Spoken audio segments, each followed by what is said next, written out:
Se a pilha de livros serve para falar de livros, por que não também para publicar um livro? Neste caso, um audiolivro.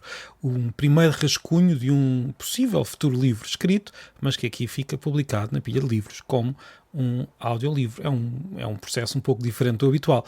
A verdade é que eu lembrei-me aqui de um pequeno ensaio muito pessoal, uma ideia que eu tive, que eu gostava de desenvolver, e já que há tantas pessoas, felizmente, aqui a acompanhar a pilha de livros, lembrei-me de oferecer este primeiro rascunho, esta primeira versão no formato audiolivro, e depois, até pelos comentários, pela forma como isto irá prosseguir, poderei, espero que sim, criar uma versão em papel. Será sempre um pequeno livro, isto não vai ser um grande livro, mas é um livro que me apetece escrever, e o livro chama-se Breve História da Ignorância. Já apareceram livros, depois haverei de falar disso, sobre a história da ignorância nos últimos tempos, mas isto é uma história mais pessoal, contada por mim, como eu quero contar. E é isso que eu queria fazer hoje. Este primeiro capítulo é uma espécie de introdução. Depois, nos próximos dias, irei ter os próximos capítulos, em que irei contar esta história à volta de 7 palavras. Pelo menos é este o meu plano inicial. Como estou a fazer este livro não indireto, mas quase indireto, eu não escrevi ainda todos os capítulos, escrevi o primeiro, que vou hoje aqui não propriamente ler, mas vou criar, com base no guião que criei. Os outros ainda não estão feitos, portanto o livro está a ser feito esta semana, e por isso até posso mudar de planos. Bem, este primeiro capítulo é uma introdução e quero falar das 2 ignorâncias humanas que temos de considerar. Peço então que comece por imaginar o mundo que foi povoado pelo Homo sapiens nos últimos 100 mil anos. Nós não notamos, mas as migrações que levaram o ser humano para fora de África foram migrações que não foram planeadas. Quando eu digo que nós não notamos, quer dizer, nós não pensamos nisso. Nós olhamos para aqueles mapas muito certinhos que hoje aparecem nos livros de história com setas a sair de África e pensamos, bem, estes seres humanos queriam viajar, queriam ir para o resto do mundo. E, na verdade, não foi isso que aconteceu. Estas migrações foram resultado de deslocações de várias gerações, cada uma delas à procura dos recursos para sobreviver, ou fugir de alguma coisa, ou, enfim, havia vários motivos, nenhum deles era a vontade de conquistar a Terra. Ninguém fazia ideia que existia um planeta chamado Terra, ninguém fazia ideia do que era um planeta. Cada uma das gerações em si conhecia, e cada uma das gerações de cada um dos grupos humanos que existiam, conhecia uma parte ínfima do território daquilo que hoje sabemos que é um planeta, o planeta Terra. Estas migrações também implicaram divisões nos vários grupos humanos. Os grupos humanos iam se espalhando, uns ficavam num sítio, outros avançavam para a frente porque não havia comida para toda a gente, por exemplo. E por isso, cada ser humano em particular, nesses tempos das grandes migrações que levaram a humanidade até ao fim do mundo, até a Austrália, até a América, muito antes de terem esses nomes, muito antes da invenção da agricultura, muito antes das primeiras cidades, cada um destes seres humanos conhecia apenas uma parte ínfima do planeta, conhecia aquele território que lhe pareceria imenso, um território de onde vinham onde se contavam as suas histórias, um território onde os seus pais já estavam e os seus filhos continuavam a estar. Estas migrações são lentíssimas. Este território era uma pequena parcela deste planeta e cada um destes seres humanos conhecia de facto este território, se calhar muito melhor do que nós hoje conhecemos os nossos próprios territórios. E talvez avançasse um pouco durante a sua vida, talvez andasse umas centenas de quilómetros e no final da vida vivesse já longe do sítio onde passou a sua infância, talvez até sentisse esta deslocação como uma movimentação para fora de um paraíso infantil, mas a verdade é que eram deslocações de poucas centenas de quilómetros. Os territórios continuavam a ser relativamente pequenos, as pessoas não conheciam a Terra, não conheciam o planeta, claro. Isto pode parecer óbvio, mas é bom pensarmos nisto. Por outro lado, todas estas pessoas, estes grupos, de há 100 mil anos para cá, já falavam línguas humanas. Já tinham uma inteligência muito semelhante à nossa e preocupações semelhantes às nossas.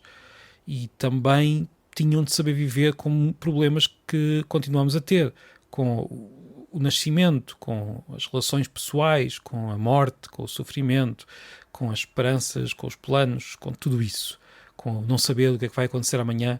Já nessa altura nós éramos muito ignorantes sobre a melhor forma de viver. Lá íamos descobrindo, mas íamos descobrindo batendo com a cabeça nas paredes.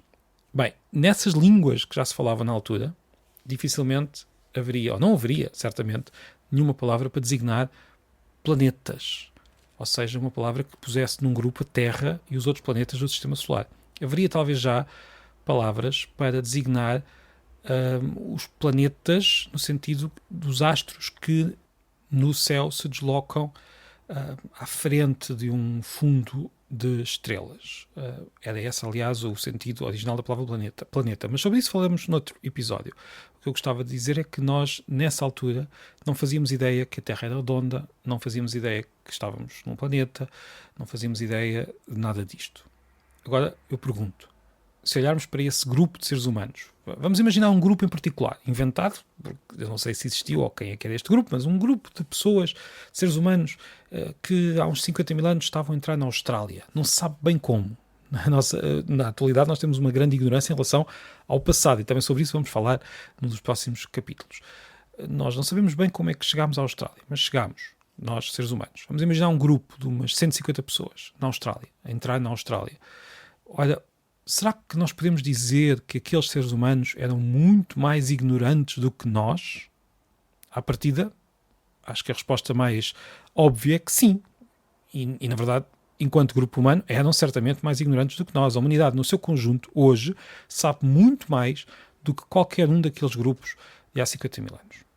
Era difícil, na altura, na verdade, falar de humanidade enquanto conjunto. Hoje, continua a ser muito difícil, mas nós temos já quase todos uma noção de que fazemos parte de um grupo que está em todo o planeta. Na altura não seria bem assim.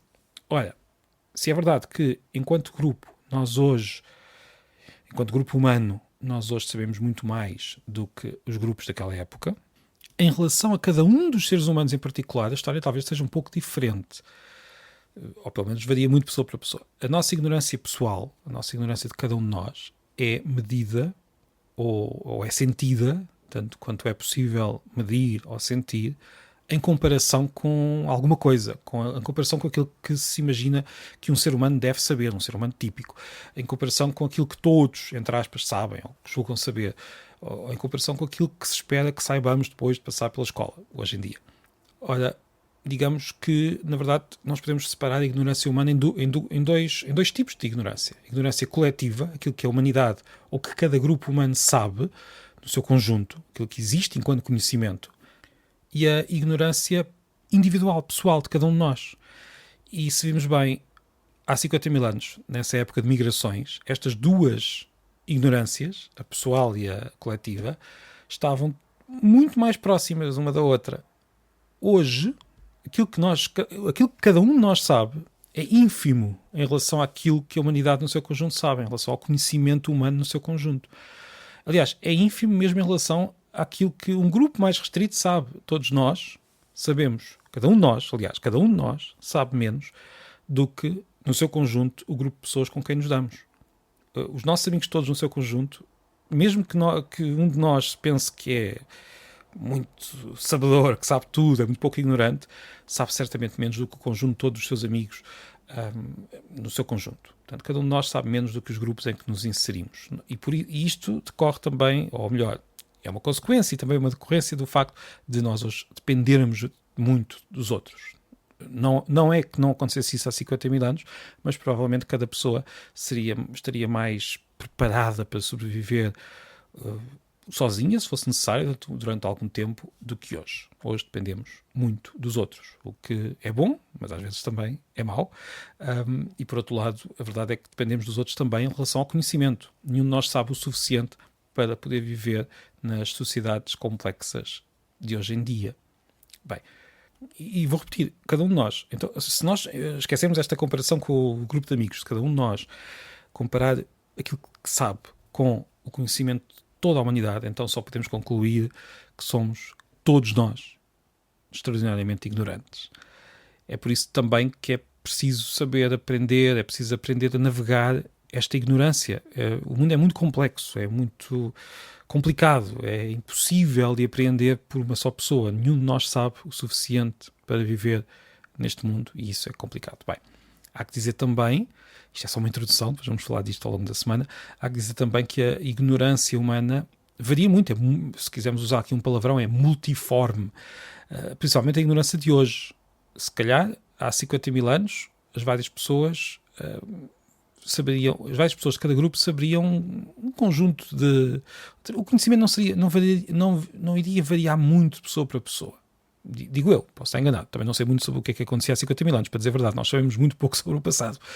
Mas podemos imaginar que um grupo mais pequeno, num território um pouco mais simples, mais previsível, talvez, não propriamente previsível, porque o território também tinha muitos tigres a atacar os seres humanos, mas previsível no sentido em que o mundo social era mais pequeno, as pessoas estavam habituadas a viver em conjunto e todas saberiam mais ou menos o mesmo. Hoje, não.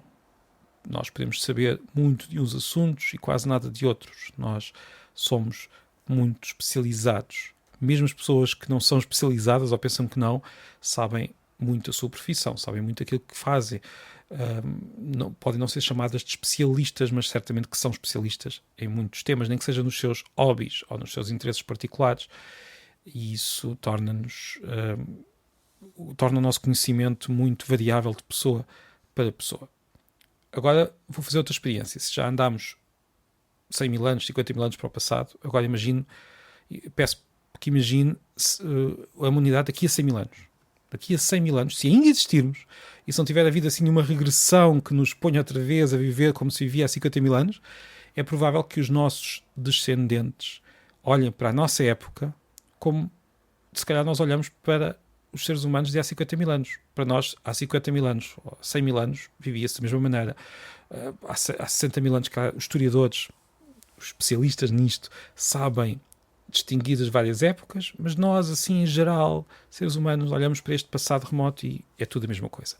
Daqui a 100 mil anos, as pessoas vão olhar para o passado, vão olhar para nós e vão pensar, bem, essa gente que vivia no ano 2023, certamente não é bem provável que se calhar o sistema de datas seja diferente, mas vamos imaginar, essa gente era tão ignorante como as pessoas que viviam 50 mil anos antes, ou 20 mil anos antes.